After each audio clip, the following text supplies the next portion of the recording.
We are all familiar with the panic that gripped the world when Jack the Ripper stalked the London fog. American newspapers fed the public a daily obsession with this shadowy monster. But while audiences across the Atlantic were entirely consumed by his chaotic frenzy, they missed a far more chilling reality. Another killer was operating in total silence, displaying the cold precision of a trained surgeon. This phantom committed the ultimate insult, planting a dismembered victim directly beneath the foundations of the police's own headquarters. Welcome to the forgotten horrors of the Thames Torso Murders. The infamous Autumn of Terror in 1888 is a period irrevocably etched into the darkest corners of human history, a time when the gas-lit cobblestone streets of London's East End were practically suffocating under a thick blanket of fog and unparalleled, paralyzing fear. However, this localized dread did not remain confined to the squalid alleys of Whitechapel, nor did it stop at the borders of the British Empire. Fueled by the relatively recent advent of transatlantic telegraph cables, the terror of Jack the Ripper crossed the vast expanse of the ocean at unprecedented speeds, infecting the globe and taking a particularly firm, obsessive hold on the American public. In the United States, a nation rapidly modernizing and deeply fascinated by the macabre realities of urban decay across the pond, the Ripper became an omnipresent phantom, haunting the collective imagination of millions from the bustling ports of the East Coast to the expanding frontiers of the West. Driven by an insatiable public appetite for sensationalism, major American publications quickly recognized the immense financial profitability of this unprecedented international panic. Powerhouse newspapers such as the New York Times and Joseph Pulitzer's New York World relentlessly plastered the Ripper's gruesome, blood-soaked exploits across their front pages day after agonizing day.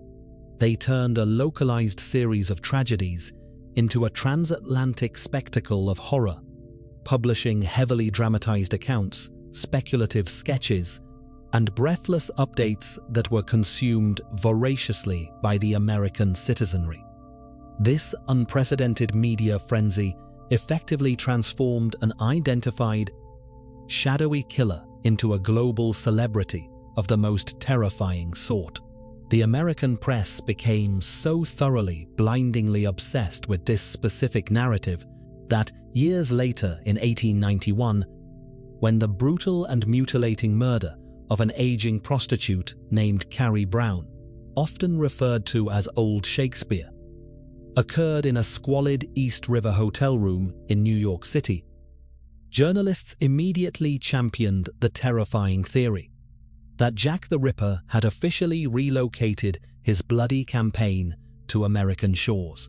They prioritized the sensational Ripper narrative over the stark, terrifying realities of their own local crime, proving just how deeply this singular obsession had corrupted objective reporting. Yet, looking back through the meticulous records of the era, it becomes horrifyingly clear that this all-consuming international media obsession inadvertently forged one of the most catastrophic blind spots in the annals of criminal investigation.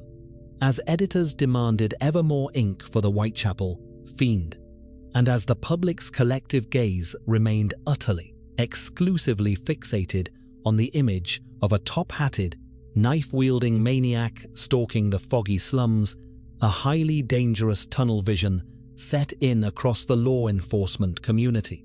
The immense, crushing pressure placed upon the Metropolitan Police Force by domestic politicians, a terrified public, and hypercritical international observers demanded swift, definitive action against one singular hyper-publicized threat. Every available resource, every detective's waking hour, and every ounce of public vigilance was funneled into the narrow labyrinth of Whitechapel.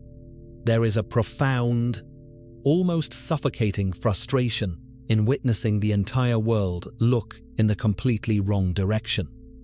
The relentless, blinding spotlight cast upon Jack the Ripper inherently cast deep, impenetrable shadows elsewhere across the sprawling metropolis of London.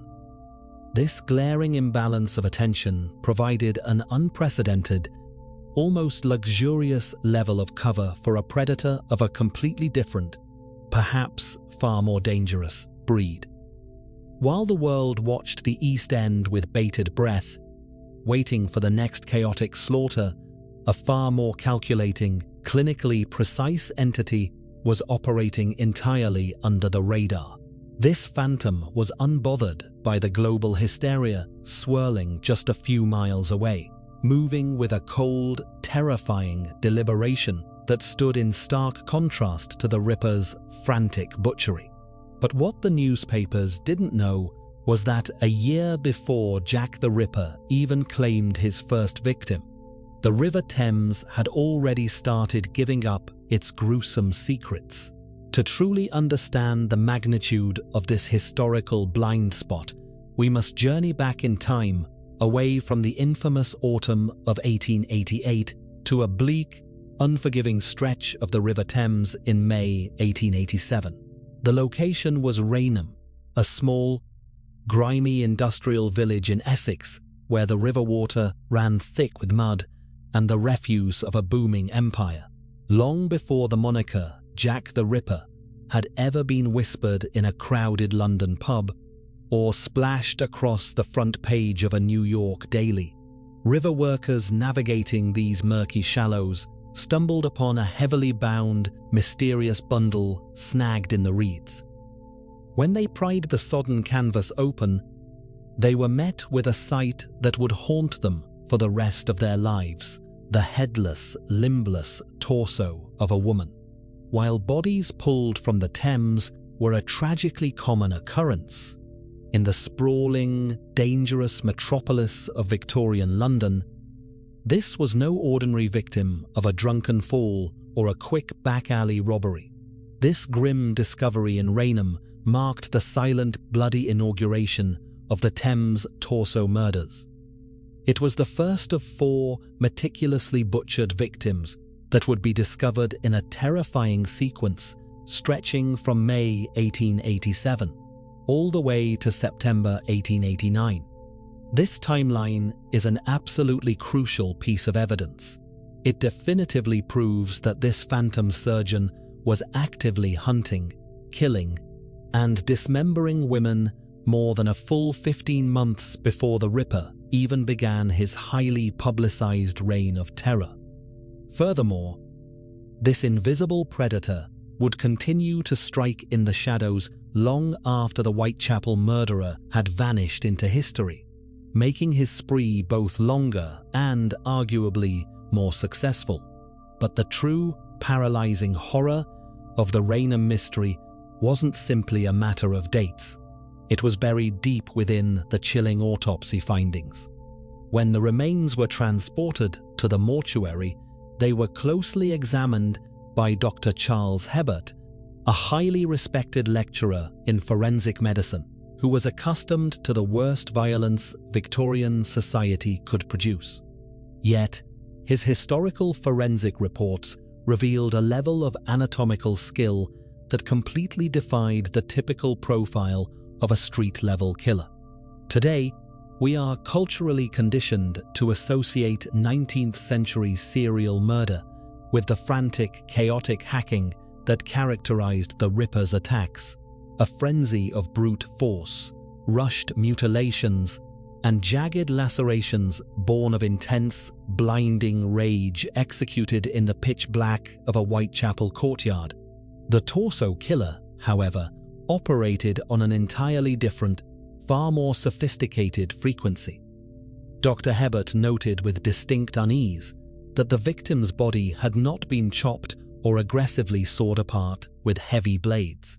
Instead, the limbs had been separated with an astonishing, almost delicate surgical grace. The killer had managed to navigate the complex, tightly bound ligaments of the elbows and ankles without shattering the surrounding bone. According to the medical examiners, the joints were neatly disarticulated, a term that sent a ripple of genuine fear through the medical community. To successfully disarticulate a human joint in such a pristine, flawless manner requires significant time, exceptional lighting, specialized medical instruments, and, most disturbingly, a profound, highly educated understanding of human anatomy. It demands a steady, unyielding hand completely devoid of the adrenaline or panic usually associated with murder. Reading through the surviving historical case files, one doesn't sense the desperate fury of a crime of passion. Instead, the scene evokes a cold, clinical dread. The victim had been reduced to mere raw material. This wasn't a frenzied slaughter. It was a methodical, undisturbed anatomy lesson conducted by someone who viewed human flesh not with hatred, but with a detached, chillingly professional curiosity. Despite the deeply unsettling physical evidence and the warnings embedded in Dr. Hebert's meticulous reports, the authorities of the time failed to grasp the terrifying magnitude of what they were dealing with. Without a face to identify the victim, a clear cause of death to point to a motive, or a sensational, taunting letter sent to a newspaper, the investigation quickly lost momentum. The police dismissed it as an isolated incident. They were wrong, and the killer was about to humiliate them in the most spectacular way possible. Fast forward to the crisp, fog-choked morning of October 2nd, 1888. At this precise moment in history, the sprawling metropolis of London was a city practically vibrating with terror. Just 48 hours prior, Jack the Ripper had committed his infamous double event, slaughtering 2 women in a single night. The public hysteria was absolute, bordering on mass delirium. Every available Metropolitan Police officer, every ambitious detective, and thousands of terrified vigilantes were aggressively scouring the squalid alleyways of the East End, desperately hunting for a madman with a blade. Yet, while the eyes of the entire world were fixed firmly on Whitechapel, the Torso Killer executed a maneuver of such breathtaking audacity that it remains one of the greatest insults in the history of criminal justice.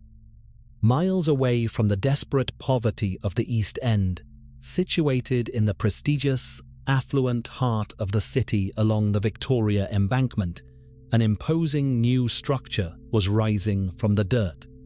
This massive brick and stone edifice was destined to become the grand, state-of-the-art headquarters for the London police force, New Scotland Yard. The site was a bustling hub of daily construction, meant to stand as an impenetrable symbol of order, authority, and modern law enforcement. But in the damp, cavernous vaults of this unfinished fortress, a carpenter working in the subterranean gloom stumbled upon a large, decaying parcel hidden in the shadows. Upon cutting away the thick twine and unrolling the dark cloth, the workers were met with a horrific sight that instantly brought the entire construction site to a standstill. Wrapped inside the bundle was the headless and limbless torso of a woman. According to the meticulously preserved case files within the Metropolitan Police Historical Archives, this gruesome discovery birthed what the Victorian press quickly dubbed the Whitehall Mystery. The psychological impact of this specific event on the law enforcement community cannot be overstated. It was a moment of absolute, paralyzing humiliation for the authorities. While thousands of frantic officers were tearing the city apart, looking for Jack the Ripper, another highly active, terrifyingly efficient serial killer had calmly walked right into their future home, bypassed the laborers, and deposited a mutilated human body part directly into their basement. It was a silent, arrogant mockery of their power, proving that this phantom surgeon could move through the heavily guarded capital with complete, terrifying impunity. When the remains were rushed to the mortuary for a post-mortem examination, the grim task fell to Dr. Thomas Bond, a highly experienced and esteemed police surgeon who was already intimately familiar with the Ripper's chaotic, blood-soaked handiwork. Historical medical records document Dr. Bond's profound shock as he stood over the autopsy table.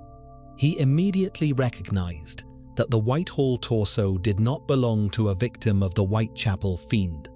There were no frantic slashes, no signs of a desperate struggle, and no rushed, jagged mutilations. Instead, Dr. Bond found the exact same terrifying signature that his colleague Dr. Hebert had documented a year earlier in Raynham: the cold, clinical, and perfectly executed disarticulation of the victim's joints.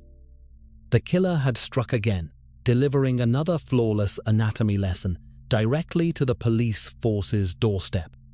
As Scotland Yard scrambled to hide their embarrassment, doctors began to notice something terrifying. When comparing the two active serial killers, when we place the forensic profiles of these two unidentified monsters side by side, a deeply unsettling paradox begins to emerge from the historical record.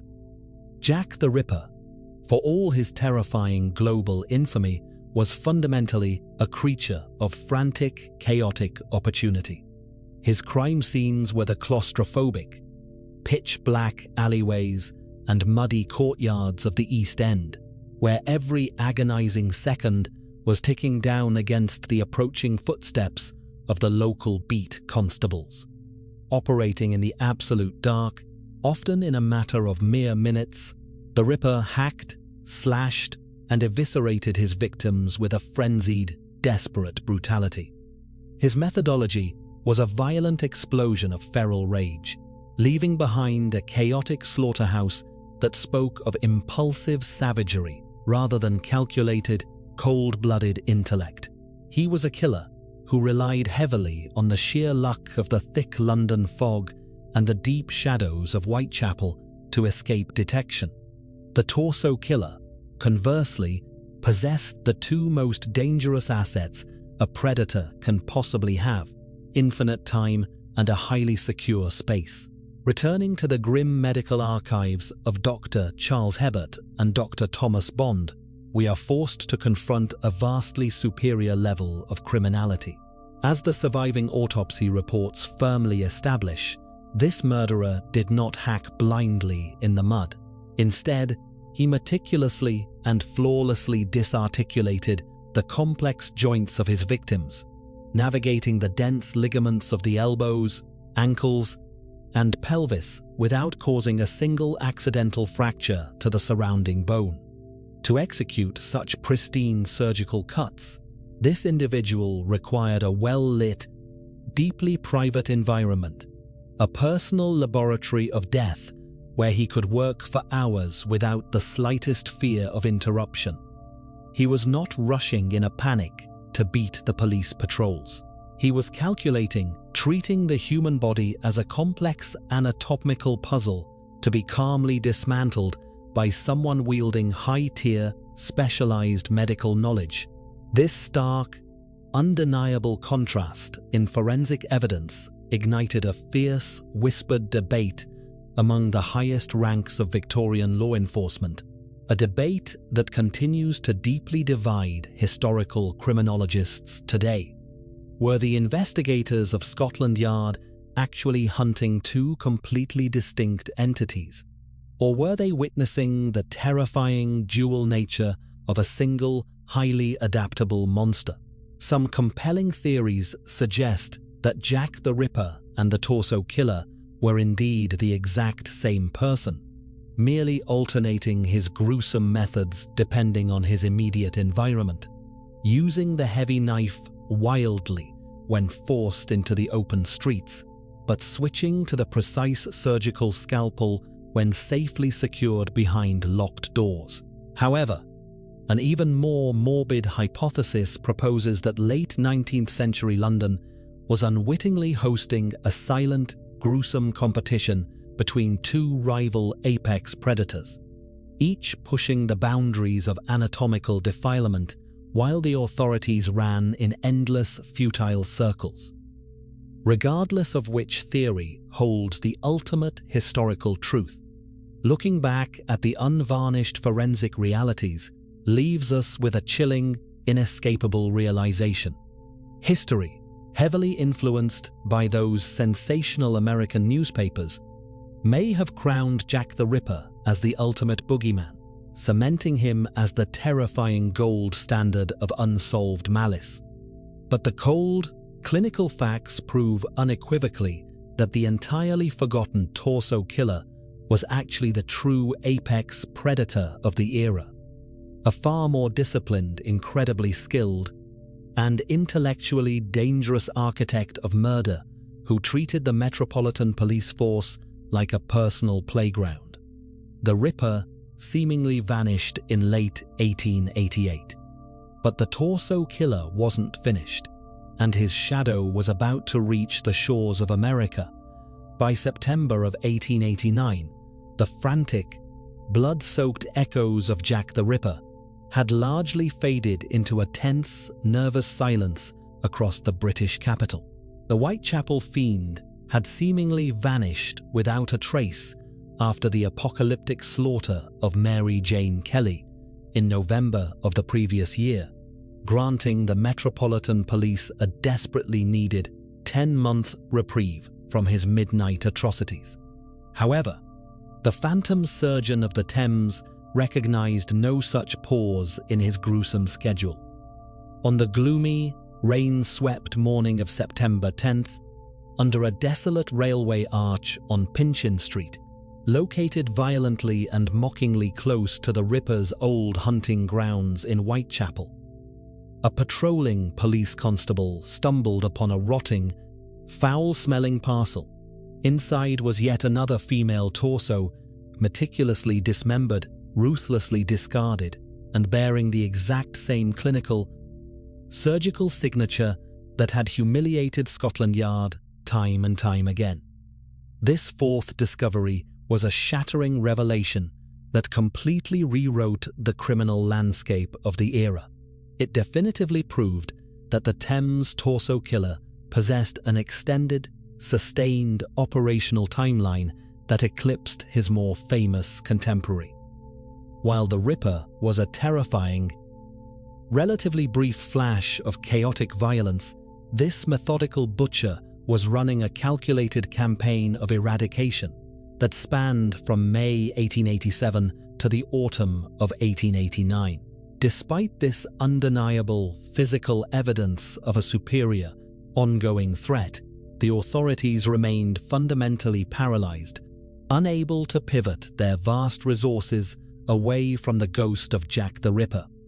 The absolute impotence of the British authorities to capture this highly sophisticated predator was a profound institutional failure. But the narrative rot extended far beyond the cobblestone streets of London.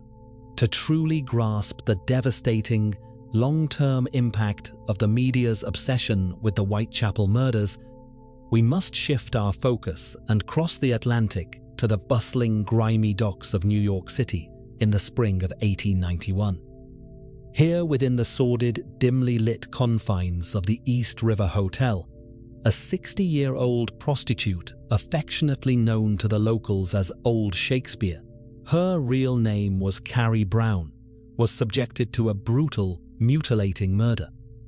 She was discovered strangled and severely mutilated in her rented room, a horrific, bloody echo of the violence that had plagued the British capital just a few years earlier.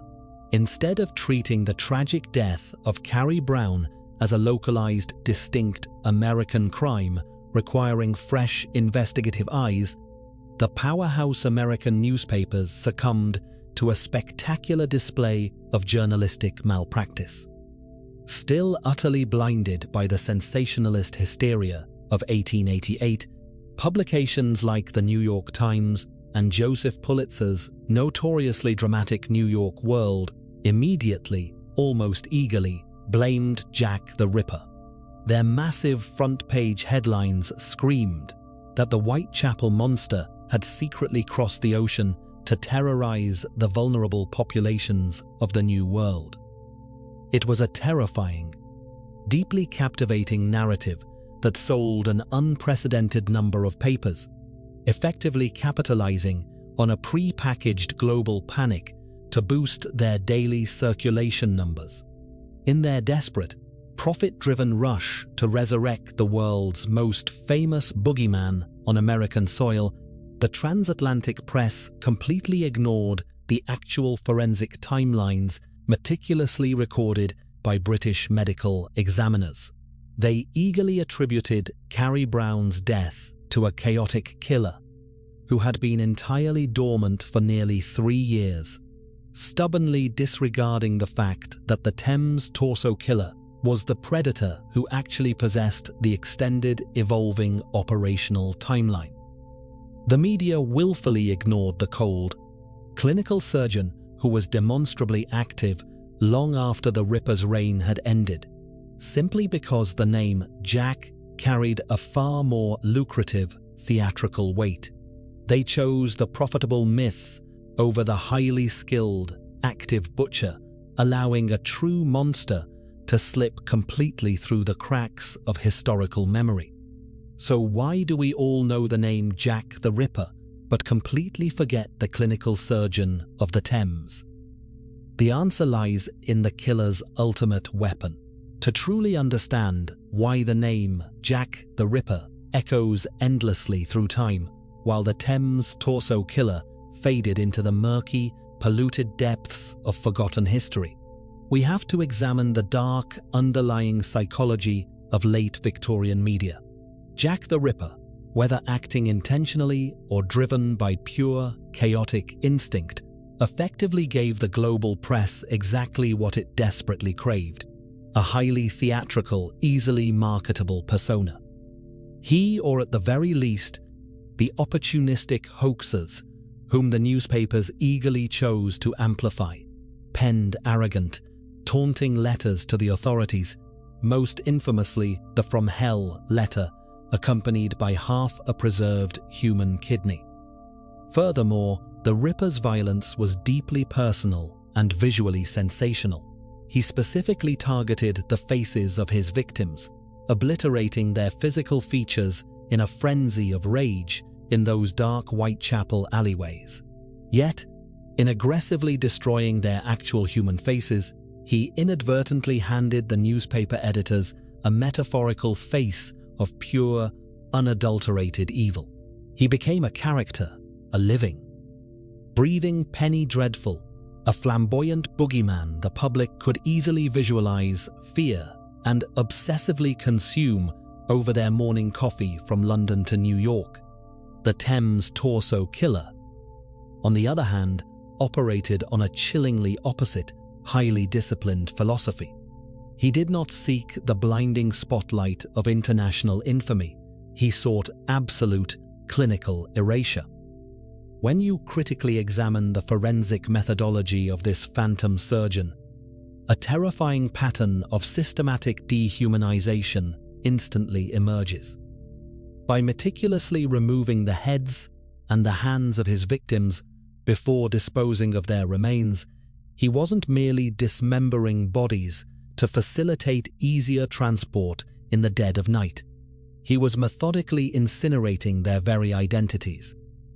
In the late 19th century, decades before the advent of modern DNA profiling, forensic fingerprinting, or advanced dental records, taking away a victim's face and hands meant taking away any possibility of identification.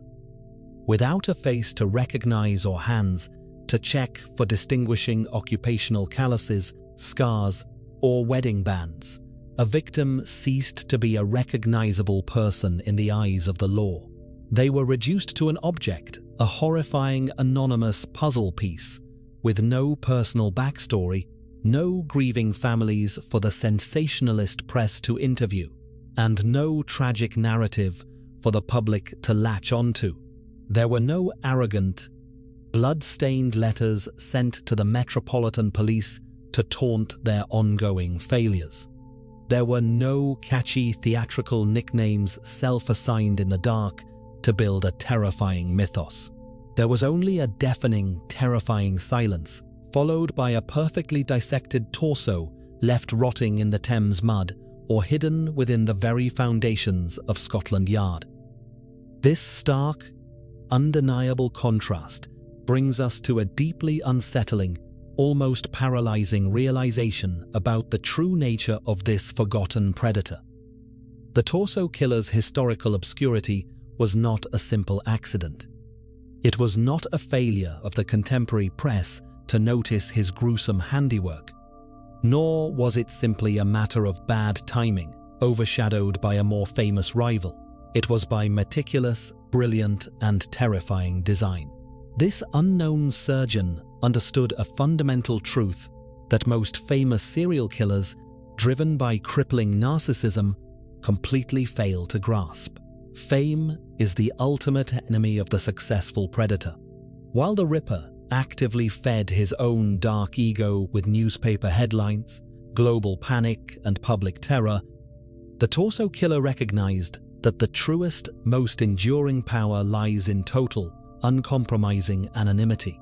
He was simply too perfect at erasing evidence. He intentionally turned his victims into literal nobodies, ensuring that the police had absolutely nothing. No identity, no geographical starting point, no motive, and no primary crime scene to build a legitimate case upon. He effectively weaponized the deafening, global roar of the Ripper's infamy, using the media's blinding obsession as his own personal smokescreen to operate comfortably in the pitch-black shadows. He committed the perfect string of murders, proving with surgical precision that the most dangerous monsters aren't the ones screaming wildly from the front pages of the daily papers, but the cold, calculating phantoms who make absolutely certain they are never heard at all. Which brings us to a terrifying final conclusion about the history we think we know. When we step back and view the blood-soaked tapestry of late Victorian London through a truly objective, historical lens, the cold facts simply do not align with our popular legends. The Thames Torso Killer was not a secondary act, a mere copycat, or a forgotten footnote to the infamous Autumn of Terror. This phantom surgeon operated on a significantly longer, more sustained timeline, stalking the foggy capital from the spring of 1887 well into the autumn of 1889. He displayed a terrifying level of medical sophistication and pristine surgical precision that made Jack the Ripper look like a frantic, desperate amateur.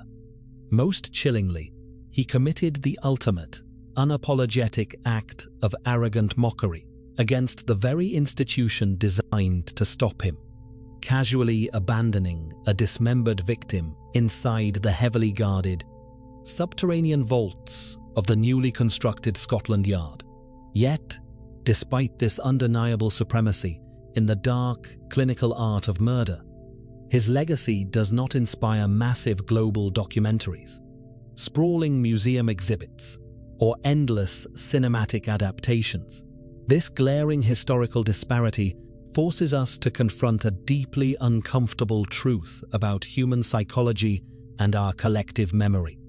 History, it seems, does not necessarily remember the most dangerous, prolific monsters that walk quietly among us. Instead, history remembers the loudest ones. We instinctively remember the killers who write taunting letters in red ink, who butcher their victims in the open streets, and who provide a terrifying, highly theatrical face for our societal anxieties. We elevate the chaotic, violent showman, while the true, calculating apex predators are allowed to fade quietly into the background noise of the past. This profound injustice leaves us with a lingering, suffocating sense of unease that is exceptionally difficult to shake. Society is conditioned to believe that the perfect crime consists merely of committing a heinous act and successfully evading the police detectives. But the clinical butcher of the Thames proved that true criminal perfection is far more insidious. The ultimate, perfect crime isn't just getting away with the physical act of taking a human life. It is manipulating a global media frenzy to serve as your personal shield. It is erasing the identities of your victims so thoroughly that they legally cease to exist, and fading into the shadows so completely that more than a century later, the world doesn't even remember to whisper your name. In the end, we are left with a staggering historical irony that completely upends a century of true crime mythology. Jack the Ripper was, in many ways, a terrifying monster created, amplified, and endlessly fueled by the sensationalist printing presses of London and New York. He was a gruesome, highly public caricature sustained by transatlantic panic and an insatiable public appetite for fear. But the Thames Torso Killer was something far more insidious. He was a predator who looked at that exact media hysteria and recognized it not as a threat, but as his own personal, impenetrable smokescreen. While the entire world was entirely consumed by the frantic hunt for a chaotic madman in the Whitechapel fog, this cold, calculating entity used that very distraction to get away with the perfect string of murders. He gladly let the Ripper take the blinding spotlight, knowing that true impunity lives in absolute, forgotten silence. This chilling reality forces us to deeply question everything we thought we knew about the Victorian era's darkest, most studied chapter. So, I want to turn the investigation over to you. Do you think they were the exact same person, simply adapting their gruesome methods? Or did Jack the Ripper's overwhelming global fame ultimately allow a true surgeon of death to walk free forever? Let me know your best theories down in the comments below. If you want to continue uncovering more forgotten historical mysteries and brilliant true crime cases that completely outsmarted the history books, make sure to subscribe to the channel and hit the like button. Your support helps bring these lost stories back into the light. Until next time, remember that the most dangerous shadows are often the ones the world refuses to look at.